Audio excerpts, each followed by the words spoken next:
Market mechanism, interaction between consumer and producer, competitive and non-competitive markets. ആദ്യം നമുക്കൊരു market എന്താണെന്ന് നോക്കാം. ഒരു പെർട്ടിക്കുലർ ഗുഡ് അല്ലെങ്കിൽ സർവീസ് വാങ്ങുകയും വിൽക്കുകയും ചെയ്യുന്ന ഒരു ഗ്രൂപ്പ് ഓഫ് ബയേഴ്സ് ആൻഡ് സെല്ലേഴ്സിൻ്റെ കൂട്ടമാണ് മാർക്കറ്റ്. ഒരു മാർക്കറ്റിലെ ഡിമാൻഡ് തീരുമാനിക്കുന്നത് ആ മാർക്കറ്റിലെ ബയേഴ്സിൻ്റെ ഗ്രൂപ്പാണ്. അതുപോലെ ഒരു മാർക്കറ്റിലെ സപ്ലൈ തീരുമാനിക്കുന്നത് സെല്ലേഴ്സിൻ്റെ ഗ്രൂപ്പാണ്. ചില മാർക്കറ്റ്സ് ഹൈലി ഓർഗനൈസ്ഡ് ആണ്, അതുപോലെ ചില മാർക്കറ്റ്സ് ലെസ് ഓർഗനൈസ്ഡ് ആണ്. ഹൈലി ഓർഗനൈസ്ഡ് ആയിട്ടുള്ള മാർക്കറ്റിന് എക്സാമ്പിളാണ് മാർക്കറ്റ് ഫോർ അഗ്രികൾച്ചറൽ കമ്മോഡിറ്റീസ്. ഒരു മാർക്കറ്റിലെ ബയേഴ്സും സെല്ലേഴ്സും എഗ്രീഡ് ആയിട്ടുള്ള റൂൾസും പ്രൊസീജിയേഴ്സും അനുസരിച്ചാണ് അവരുടെ സെല്ലിങ്ങും ബൈയിങ് ആക്ടിവിറ്റീസും കണ്ടക്ട് ചെയ്യുന്നതെങ്കിൽ അത്തരത്തിലുള്ള ഒരു മാർക്കറ്റാണ് ഓർഗനൈസ്ഡ് മാർക്കറ്റ്. അഗ്രികൾച്ചറൽ കമ്മോഡിറ്റീസിൻ്റെ മാർക്കറ്റിൽ ബയേഴ്സും സെല്ലേഴ്സും ഒരു സ്പെസിഫിക് ടൈമിൽ ഒരു സ്പെസിഫിക് പ്ലേസിലാണ് അവരുടെ buying and selling activities conduct ചെയ്യുന്നത്. അതുകൊണ്ടാണ് agricultural commodity market highly organised ആണെന്ന് പറയുന്നത്. അഗ്രികൾച്ചർ കമ്മോഡിറ്റി മാർക്കറ്റ് പോലെയുള്ള ഒരു ഓർഗനൈസ്ഡ് കമ്മോഡിറ്റി മാർക്കറ്റിൽ ഒരു ഓപ്ഷനിയറാണ് പ്രൈസസ് സെറ്റ് ചെയ്യാനും സെയിൽസ് ആക്ടിവിറ്റീസ് അറേഞ്ച് ചെയ്യാനും ഹെൽപ്പ് ചെയ്യുന്നത്. ഇവിടെ ഓപ്ഷനിയർ എന്ന് പറഞ്ഞാൽ ആരാണ്? ലേലം വിളിക്കുന്ന ആളിനെയാണ് നമ്മൾ ഓപ്ഷനിയർ എന്ന് പറയുന്നത്. ഇനി ലെസ് ഓർഗനൈസ്ഡ് ആയിട്ടുള്ളൊരു മാർക്കറ്റിന് എക്സാമ്പിളാണ് ഐസ്ക്രീം മാർക്കറ്റ്. അത് ഓർഗനൈസ്ഡ് അല്ല എങ്കിൽ പോലും നമുക്ക് ഈ ഗ്രൂപ്പ് ഓഫ് ബയേഴ്സ് ആൻഡ് സെല്ലേഴ്സിനെ, ഐസ്ക്രീം സെല്ല് ചെയ്യുന്നവരെയും ബൈ ചെയ്യുന്നവരെയും എല്ലാം കൂടെ ആ ഒരു ഗ്രൂപ്പിനെ നമുക്ക് മാർക്കറ്റ് എന്ന് പറയാം. ഓർഗനൈസ്ഡ് ആയിട്ടുള്ള മാർക്കറ്റ്സിൽ ബയേഴ്സും സെല്ലേഴ്സും അവരുടെ selling and buying activities conduct ചെയ്യുന്നത് ഒരു സ്പെസിഫിക് ടൈമിലും പ്ലേസിലുമാണെന്ന് നമ്മൾ പറഞ്ഞു. പക്ഷേ ഇവിടെ അങ്ങനെയല്ല. ഇവിടെ ബയേഴ്സും സെല്ലേഴ്സും ഒരു സ്പെസിഫിക് പ്ലേസിലല്ല അവരുടെ buying and selling activities conduct ചെയ്യുന്നത്, അതുപോലെ സ്പെസിഫിക് ടൈമിലും അല്ല. ഇവിടെ ഐസ്ക്രീം സെല്ല് ചെയ്യുന്നവർ ഡിഫറെൻറ്റ് ലൊക്കേഷൻസിലാണ്, അതുപോലെ അവർ സെല്ല് ചെയ്യുന്ന പ്രോഡക്റ്റും ഡിഫറെൻ്റ് ആണ്. ഇവിടെ ഐസ്ക്രീം എന്ന് പറയുന്ന കമ്മോഡിറ്റിയുടെ പ്രൈസ് ഫിക്സ് ചെയ്യുന്നത് ഓരോ സ്റ്റോർ കീപ്പേഴ്സുമാണ് അല്ലെങ്കിൽ സെല്ലേഴ്സുമാണ്. അതുപോലെ ഈ പ്രൈസിൽ എത്ര ഐസ്ക്രീം വാങ്ങണം എന്നുള്ളത് ബയറാണ് ഡിസൈഡ് ചെയ്യുന്നത്. അല്ലാതെ ഇവിടെ പ്രൈസ് സെറ്റ് ചെയ്യുന്ന കാര്യത്തിലോ സെയിൽസ് ആക്ടിവിറ്റീസ് കണ്ടക്ട് ചെയ്യുന്ന കാര്യത്തിലോ ഓപ്ഷനിയറിന് പ്രത്യേകിച്ച് റോളൊന്നുമില്ല. ഒരു മാർക്കറ്റ് എന്താണെന്നും അതെങ്ങനെയാണ് വർക്ക് ചെയ്യുന്നതെന്ന് അറിയാൻ വേണ്ടി നമുക്ക് ഇക്കണോമിക് യൂണിറ്റ്സിനെ രണ്ട് ബ്രോഡ് ഗ്രൂപ്പ്സ് ആയിട്ട് ഡിവൈഡ് ചെയ്യാം. ഒന്ന് ബയേഴ്സും ഒന്ന് സെല്ലേഴ്സും. സാധനങ്ങൾ ഡിമാൻഡ് ചെയ്യുന്ന ഇക്കണോമിക് യൂണിറ്റ്സിനെയാണ് നമ്മൾ ബയേഴ്സിൻ്റെ ഗ്രൂപ്പിൽ പെടുത്തിയിട്ടുള്ളത്. അതുപോലെ സാധനങ്ങൾ സെല്ല് ചെയ്യുന്ന ഇക്കണോമിക് യൂണിറ്റ്സിനെയാണ് സെല്ലേഴ്സിൻ്റെ ഗ്രൂപ്പിൽ പെടുത്തിയിട്ടുള്ളത്. ബയേഴ്സിൻ്റെ ഗ്രൂപ്പിൽ മെയിൻലി രണ്ട് ഇക്കണോമിക് യൂണിറ്റ്സ് ആണ് വരുന്നത്. ഒന്ന് കൺസ്യൂമേഴ്സും ഒന്ന് ഫേംസും. കൺസ്യൂമേഴ്സ് എന്ന് പറഞ്ഞാൽ those who purchase goods and services. ഫേംസും ഒരു രീതിയിൽ പറഞ്ഞാൽ ബയേഴ്സാണ്. അവർ ഹൗസ് ഹോൾഡ്സിൻ്റെ അടുത്തുനിന്ന് ലേബറും ക്യാപിറ്റലും റോ മെറ്റീരിയൽസും ഒക്കെ വാങ്ങിയിട്ടാണ് ഗുഡ്സ് ആൻഡ് സർവീസസ് പ്രൊഡ്യൂസ് ചെയ്യുന്നത്. സോ ബയേഴ്സ് എന്ന് പറയുമ്പോൾ കൺസ്യൂമേഴ്സും വരാം, അതുപോലെ ഫേംസും വരാം. ഇനി സെല്ലേഴ്സിൻ്റെ ഗ്രൂപ്പിൽ 3 ഇക്കണോമിക് യൂണിറ്റ്സ് ആണ് മെയിനായിട്ട് വരുന്നത്. ഒന്ന് firms, 2 workers and the third one is resource owners. Firms sell ചെയ്യുന്നത് ഗുഡ്സ് ആൻഡ് സർവീസസ് ആണ്. വർക്കേഴ്സ് സെല്ല് ചെയ്യുന്നത് അവരുടെ ലേബർ സർവീസസ് ആണ്. വർക്കേഴ്സിൻ്റെ ലേബർ സർവീസസ് എന്ന് ഉദ്ദേശിക്കുന്നത് എന്താണ്? അവരുടെ എംപ്ലോയ്മെൻ്റ് ആണ്. ഗുഡ്സ് ആൻഡ് സർവീസസ് പ്രൊഡ്യൂസ് ചെയ്യാൻ ഫേംസ് വർക്കേഴ്സിനെ എംപ്ലോയ് ചെയ്യുന്നുണ്ട്. ഇനി മൂന്നാമത്തെ കാറ്റഗറി റിസോഴ്സ് ഓണേഴ്സ് ആണ്. ഈ റിസോഴ്സ് ഓണേഴ്സ് അവരുടെ ലാൻഡും അതുപോലെ മിനറൽ റിസോഴ്സും ഒക്കെ ഫേംസിന് സെല്ല് ചെയ്യുന്നുണ്ട് for the production of goods and services. അപ്പോൾ സെല്ലേഴ്സിൻ്റെ കാറ്റഗറിയിൽ 3 ഇക്കണോമിക് യൂണിറ്റ്സ് ആണ് വരുന്നത്. ഒന്ന് firms, 2 workers and the third one is resource owners. നമ്മൾ പറഞ്ഞ ബയേഴ്സിൻ്റെയും സെല്ലേഴ്സിൻ്റെയും ഈ ഗ്രൂപ്പ്സ് ആണ് ഇൻട്രാക്ട് ചെയ്ത് മാർക്കറ്റ്സ് ആയിട്ട് ഫോം ചെയ്യുന്നത്. സോ ഇൻ എ മാർക്കറ്റ് ഒരു പ്രോഡക്റ്റിൻ്റെ അല്ലെങ്കിൽ ഒരു സെറ്റ് ഓഫ് പ്രോഡക്ട്സിൻ്റെ പ്രൈസ് തീരുമാനിക്കുന്നത് ബയേഴ്സും സെല്ലേഴ്സും തമ്മിലുള്ള ആക്ച്വൽ ഇൻട്രാക്ഷൻസും പൊട്ടൻഷ്യൽ ഇൻട്രാക്ഷൻസും ആണ്. ആക്ച്വൽ ഇൻട്രാക്ഷൻസ് എന്ന് പറഞ്ഞാൽ ഇപ്പോൾ പ്രസൻ്റ്ലി ഉള്ള ഇൻട്രാക്ഷൻസ് ആണ്. പൊട്ടൻഷ്യൽ എന്ന് പറയുമ്പോൾ ഇനി വരാൻ സാധ്യതയുള്ള ഇൻട്രാക്ഷൻസ് ആണ്. ഇനി മാർക്കറ്റ്സിനൊരു എക്സാമ്പിൾ പറയാം. പേഴ്സണൽ കമ്പ്യൂട്ടേഴ്സിൻ്റെ മാർക്കറ്റ്സ് എടുത്താൽ അവിടെ ബയേഴ്സായിട്ട് വരുന്നത് സ്റ്റുഡൻസോ ഹൗസ് ഹോൾഡ്സോ ബിസിനസ് ഫേംസ് ഒക്കെയാണ്. അതുപോലെ അവിടുത്തെ സെല്ലേഴ്സ് എന്ന് പറയുന്നത് പല ബ്രാൻഡ്സ് സെല്ല് ചെയ്യുന്ന ഫേംസ് ആണ്. HP വരാം, ലെനോവോ, ഡെൽ, ആപ്പിൾ, ഇങ്ങനെ ഒരുപാട് ബ്രാൻഡ്സ് സെല്ല് ചെയ്യുന്ന ഫേംസ് ഉണ്ട്. അപ്പോൾ ഫേംസിൻ്റെ ഒരു കൂട്ടമാണ് ഇൻഡസ്ട്രീസ് ആയിട്ട് നമ്മൾ പറയുന്നത്. ഒരു ഫേം എന്ന് പറയുമ്പോൾ ഒരു സിംഗിൾ ബിസിനസ് എൻറ്റിറ്റിയാണ്. ഇങ്ങനെ പല ഫേംസ് കൂടി ചേരുമ്പോൾ, അതായത് ഒരേ പ്രോഡക്റ്റ് പ്രൊഡ്യൂസ് ചെയ്യുന്ന അല്ലെങ്കിൽ റിലേറ്റഡ് ആയിട്ടുള്ള പ്രോഡക്ട്സ് പ്രൊഡ്യൂസ് ചെയ്യുന്ന ഫേംസാണ് ഇൻഡസ്ട്രി ആയിട്ട് നമ്മൾ പറയുന്നത്. ഇപ്പോൾ ഒരു പ്രോഡക്റ്റിന് തന്നെ പല പ്രൈസാണ് പല ഫേംസും ചാർജ് ചെയ്യുന്നതെങ്കിൽ അവിടെ ആർബിട്രേജ് എന്ന് പറയുന്ന ഒരു പ്രോസസ്സ് വരാം. ആർബിട്രേജ് കൊണ്ട് ഉദ്ദേശിക്കുന്നത് ഒരു പ്രോഡക്റ്റ് നമ്മളൊരു ലോ പ്രൈസ്ഡ് മാർക്കറ്റിൽ നിന്ന് വാങ്ങി അതിനെ ഒരു ഹൈ പ്രൈസ്ഡ് മാർക്കറ്റിൽ സെല്ല് ചെയ്യുന്നതാണ്. ഒരു ലോ പ്രൈസ് ലൊക്കേഷനിൽ നിന്ന് ഒരു പ്രോഡക്റ്റ് വാങ്ങി അതിനെ ഒരു ഹയർ പ്രൈസ് ഉള്ള ലൊക്കേഷനിൽ സെല്ല് ചെയ്യുന്നതിനെയാണ് നമ്മൾ ആർബിട്രേജ് എന്ന് പറയുന്നത്. ഇങ്ങനെ ഒരു ആർബിട്രേജ് പ്രോസസ്സ് ഓപ്പറേറ്റ് ചെയ്ത് കഴിഞ്ഞാൽ എല്ലാ പ്രോഡക്ട്സിൻ്റെയും ഹ്യൂജ് പ്രൈസ് വേരിയേഷൻസ് നമുക്ക് അവോയ്ഡ് ചെയ്യാം. ഇക്കണോമിക് ആക്ടിവിറ്റീസിൻ്റെ സെൻറ്റർ എന്ന് പറയുന്നത് മാർക്കറ്റ്സ് ആണ്. അതുകൊണ്ട് തന്നെ ഡിഫറെൻറ്റ് ടൈപ്സ് ഓഫ് മാർക്കറ്റ്സും അതിൻ്റെ ഫങ്ഷനും ഒക്കെ നമ്മൾ നോക്കേണ്ടതായിട്ടുണ്ട്. അവിടെ നമ്മൾ മനസ്സിലാക്കേണ്ട ചില കാര്യങ്ങൾ ഇതൊക്കെയാണ്. ഒന്ന്, എന്തുകൊണ്ടാണ് ചില മാർക്കറ്റ്സിൽ ഒരുപാട് ഫേംസും അതുപോലെ ചില മാർക്കറ്റ്സിൽ കുറച്ച് ഫേംസും കമ്പീറ്റ് ചെയ്യുന്നത്? അതുപോലെ ഒരു മാർക്കറ്റിൽ ഒരുപാട് സെല്ലേഴ്സ് ഉള്ളതാണോ അതോ കുറച്ച് സെല്ലേഴ്സ് ഉള്ളതാണോ കൺസ്യൂമേഴ്സിനെ ഒരു ബെറ്റർ പൊസിഷനിലേക്ക് കൊണ്ടുവരുന്നത്? ചില മാർക്കറ്റ്സിൽ എന്തുകൊണ്ട് പ്രൈസസ് ഫ്ലക്ച്വേറ്റ് ചെയ്യുന്നു, അതായത് പെട്ടെന്ന് പ്രൈസ് റൈസും പ്രൈസ് ഫോളിങ്ങും ഒക്കെ ഉണ്ടാകുന്നു.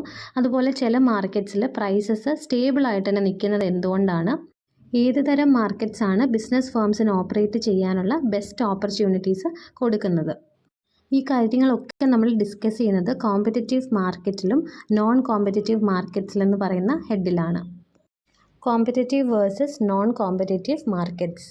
ഹയസ്റ്റ് പോസിബിൾ ലെവലിൽ കോമ്പറ്റീഷൻ വരുന്ന മാർക്കറ്റ് സ്ട്രക്ചറാണ് കോമ്പറ്റിറ്റീവ് മാർക്കറ്റ്. ഇത് വേറൊരു പേരിലും കൂടെ അറിയപ്പെടാറുണ്ട്, പെർഫെക്റ്റ്ലി കോമ്പറ്റിറ്റീവ് മാർക്കറ്റ്.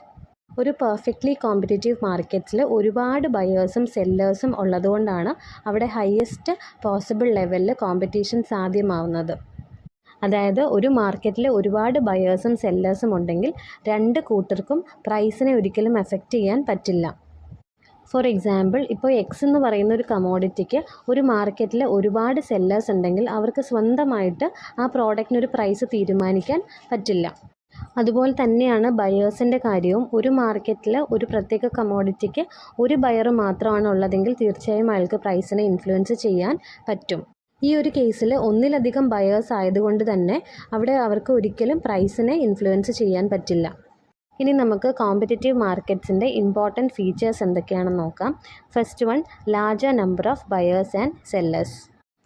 ഒരു കോമ്പറ്റിറ്റീവ് മാർക്കറ്റിൽ ഒരുപാട് ബയേഴ്സും സെല്ലേഴ്സും ഉള്ളതുകൊണ്ട് തന്നെ അവർക്കൊരിക്കലും ഒരു കമോഡിറ്റിയുടെയും പ്രൈസസിനെ ഇൻഫ്ലുവൻസ് ചെയ്യാനോ കൺട്രോൾ ചെയ്യാനോ പറ്റില്ല. Second one, homogeneous products.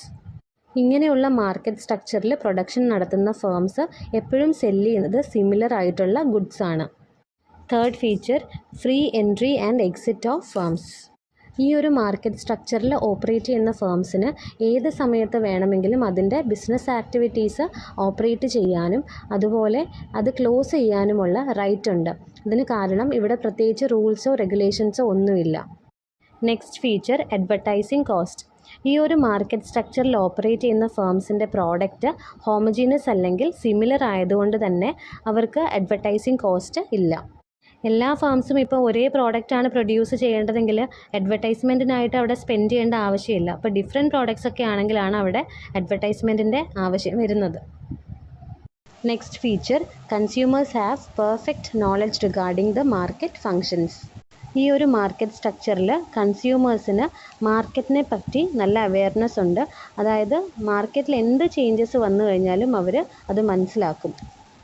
ഈ ഒരു ഫീച്ചറൊക്കെ ഉള്ളതുകൊണ്ട് പെർഫെക്റ്റ്ലി കോമ്പറ്റിറ്റീവ് മാർക്കറ്റ് ഏറ്റവും ഐഡിയൽ ആയിട്ടുള്ള മാർക്കറ്റ് സ്ട്രക്ചർ എന്നാണ് നമ്മൾ പറയുന്നത്. ഈ ഒരു മാർക്കറ്റ് സ്ട്രക്ചറിൽ ബയേഴ്സിന് അവിടുത്തെ മാർക്കറ്റ് പ്രൈസിനെ പറ്റി ഫുൾ ഇൻഫർമേഷൻ ഉണ്ട്. അതുകൊണ്ട് തന്നെ ഒരു സെല്ലറിനും ഒരു ഡിഫറെൻറ്റ് പ്രൈസോ അല്ലെങ്കിൽ ഒരു ഹയർ പ്രൈസോ ഒന്നും ചാർജ് ചെയ്യാൻ പറ്റില്ല. സോ കോമ്പറ്റിറ്റീവ് മാർക്കറ്റ്സിൽ ഒരു പെർട്ടിക്കുലർ പ്രോഡക്റ്റിന് യൂണിഫോം പ്രൈസ് ആയിരിക്കും ചാർജ് ചെയ്യാൻ പറ്റുന്നത്. അതായത് ഒരൊറ്റ പ്രൈസാണ് ചാർജ് ചെയ്യാൻ പറ്റുന്നത്. Next feature, no government intervention. ഈ ഒരു മാർക്കറ്റ് സ്ട്രക്ചറിൽ ഫേംസിൻ്റെ പ്രൊഡക്ഷൻ അല്ലെങ്കിൽ സെല്ലിംഗ് ആക്ടിവിറ്റീസ് ഒരിക്കലും തേർഡ് പാർട്ടീസിനെ എഫക്റ്റ് ചെയ്യുന്നില്ല. അതുകൊണ്ട് തന്നെ ഗവൺമെൻറ് റെഗുലേറ്റ് ചെയ്യേണ്ട ആവശ്യവുമില്ല. Next feature, normal profits. Competitive മാർക്കറ്റ്സിൽ എപ്പോഴും ഫേംസ് ഏൺ ചെയ്യുന്നത് നോർമൽ പ്രോഫിറ്റ്സ് ആണ്. അവർ പ്രൈസ് ടേക്കേഴ്സ് ആയതുകൊണ്ടാണ് അവിടെ സൂപ്പർ നോർമൽ പ്രോഫിറ്റ്സ് ഏൺ ചെയ്യാൻ പറ്റാത്തത്. ഇങ്ങനെയുള്ള ഫേംസിനെ പ്രൈസ് ടേക്കേഴ്സ് എന്ന് പറയാൻ കാരണം അവർക്ക് മാർക്കറ്റ് പ്രൈസിനെ ഇൻഫ്ലുവൻസ് ചെയ്യാൻ പറ്റില്ല. അവരുടെ കമോഡിറ്റീസ് എല്ലാം അവർ സെയിം മാർക്കറ്റ് പ്രൈസിലാണ് സെല്ല് ചെയ്യുന്നത്. സോ പ്രൈസ് ടേക്കേഴ്സ് ആയിട്ട് വരുന്ന ഫേംസിന് ഒരിക്കലും പ്രൈസിങ് പവർ ഇല്ല. അവർക്ക് പ്രൈസസിനെ ഇൻഫ്ലുവൻസ് ചെയ്യാൻ പറ്റാത്തത് കൊണ്ടാണ് അവരെ പ്രൈസ് ടേക്കേഴ്സ് എന്ന് പറയുന്നത്. ഇനി ഈ മാർക്കറ്റ് പ്രൈസിനെ ഇൻഫ്ലുവൻസ് ചെയ്യാൻ പറ്റുന്ന ചില ഫേംസ് ഉണ്ട്. അത് ഈ പെർഫെക്റ്റ്ലി കോമ്പറ്റീറ്റീവ് മാർക്കറ്റിലല്ല നമുക്ക് കാണാൻ പറ്റുന്നത്. മൊണോപോളിയിലൊക്കെയാണ് അത് വരുന്നത്. അവരെ നമ്മൾ പറയുന്നത് പ്രൈസ് മേക്കേഴ്സ് എന്നാണ്. കാരണം അവരാണ് പ്രൈസ് മേക്ക് ചെയ്യുന്നത്. അവർക്ക് പ്രൈസിങ് പവർ ഉള്ളത് കൊണ്ടാണ് അവരെ നമ്മൾ പ്രൈസ് മേക്കേഴ്സ് എന്ന് പറയുന്നത്. അപ്പോൾ ഇങ്ങനെയുള്ള മാർക്കറ്റ് സ്ട്രക്ചറിൽ, നമ്മളിപ്പോൾ പറഞ്ഞ കോമ്പറ്റീറ്റീവ് ആയിട്ടുള്ള മാർക്കറ്റ് സ്ട്രക്ചറിൽ പ്രൈസ് ടേക്കേഴ്സ് ആണ്, പ്രൈസ് മേക്കേഴ്സ് അല്ല. പ്രൈസ് ടേക്കേഴ്സ് ആയതുകൊണ്ട് തന്നെ അവർക്ക് നോർമൽ പ്രോഫിറ്റ്സ് മാത്രമേ ഏൺ ചെയ്യാൻ പറ്റുള്ളൂ. ഇനി നോർമൽ പ്രോഫിറ്റും സൂപ്പർ നോർമൽ പ്രോഫിറ്റും തമ്മിലുള്ള വ്യത്യാസം എന്താണ്?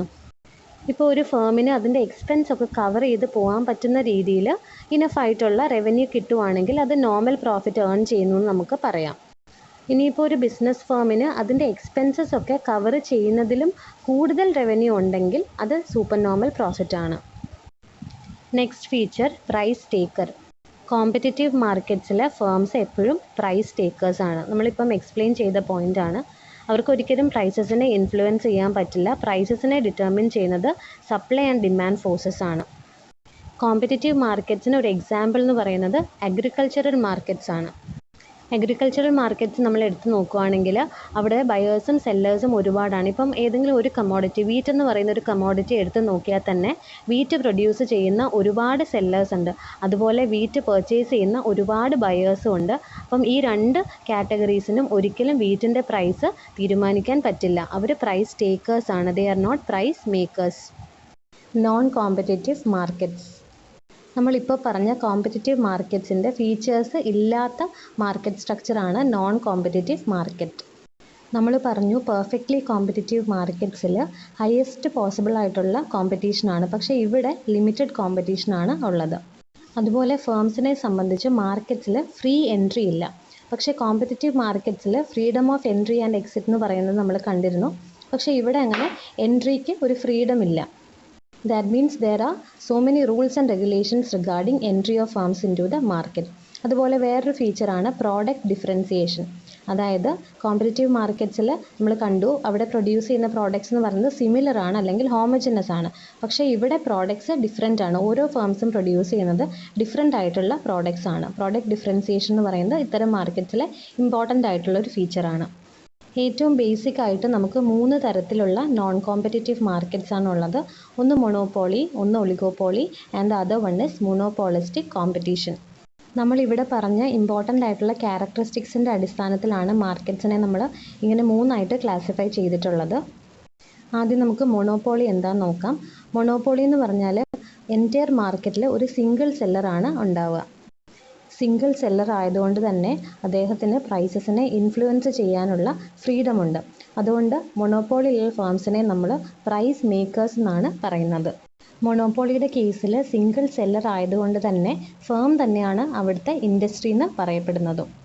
നേരത്തെ നമ്മൾ പറഞ്ഞിരുന്നു ഒരുപാട് ഫേംസ് ടുഗെദർ ഫോം ചെയ്യുന്നതാണ് ഒരു ഇൻഡസ്ട്രി എന്ന് പറയുന്നത്. പക്ഷേ മൊണോപോളിയുടെ കേസിൽ ഒരു സിംഗിൾ സെല്ലറാണ്, അദ്ദേഹത്തെ നമ്മൾ മൊണോപോളിസ്റ്റ് എന്നും പറയും. അപ്പോൾ ഒരു സിംഗിൾ സെല്ലർ ആയതുകൊണ്ട് തന്നെ ആ ഫേമിനെ നമുക്ക് ഇൻഡസ്ട്രി എന്നും പറയാം. ഇനി മൊണോപോളിയിൽ സെല്ല് ചെയ്യുന്ന പ്രോഡക്ട്സിൻ്റെ കാര്യം പറഞ്ഞാൽ അതിന് സബ്സ്റ്റിറ്റ്യൂട്ട്സ് ആയിട്ട്, ക്ലോസ് സബ്സ്റ്റിറ്റ്യൂട്ട്സ് ആയിട്ട് വരുന്ന പ്രോഡക്ട്സ് ഇല്ല. There are no close substitutes for the products that are sold under monopoly. Next is oligopoly. Oligopoly market സ്ട്രക്ചറിൻ്റെ ഏറ്റവും ഇമ്പോർട്ടൻ്റ് ആയിട്ടുള്ള ഫീച്ചറാണ് small number of larger firms. Oligopolistic market സ്ട്രക്ചറിന് ഒരു എക്സാമ്പിളാണ് automobile industry. Next is monopolistic competition. ഈ ഒരു market സ്ട്രക്ചറിൽ ഒരുപാട് ഫേംസ് ഉണ്ട്, പക്ഷേ ഓരോരുത്തരും സെല്ല് ചെയ്യുന്നത് ഡിഫറൻഷിയേറ്റഡ് പ്രോഡക്ട്സ് ആണ്. ഇവിടെ ഓരോ ഫേംസും പ്രൊഡ്യൂസ് ചെയ്യുന്നത് യുണീക്ക് ആയിട്ടുള്ള ഡിസ്റ്റിങ്ക്റ്റ് ആയിട്ടുള്ള പ്രോഡക്ട്സ് ആണ്. അതാണ് പ്രോഡക്റ്റ് ഡിഫറൻസിയേഷൻ.